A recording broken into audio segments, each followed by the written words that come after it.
In this video, I will show you how to download Blackbox AI in Windows 11. If you want to download it without any error, watch this video till end. Firstly, open here any browser. Here I am opening Google Chrome and search Blackbox AI. After searching Blackbox AI, press enter. Then you will reach this page. After then, simply click blackbox.ai.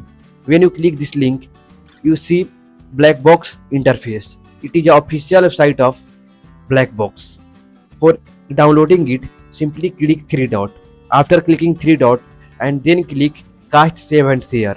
When you click cast save and share, you have to click install page as app.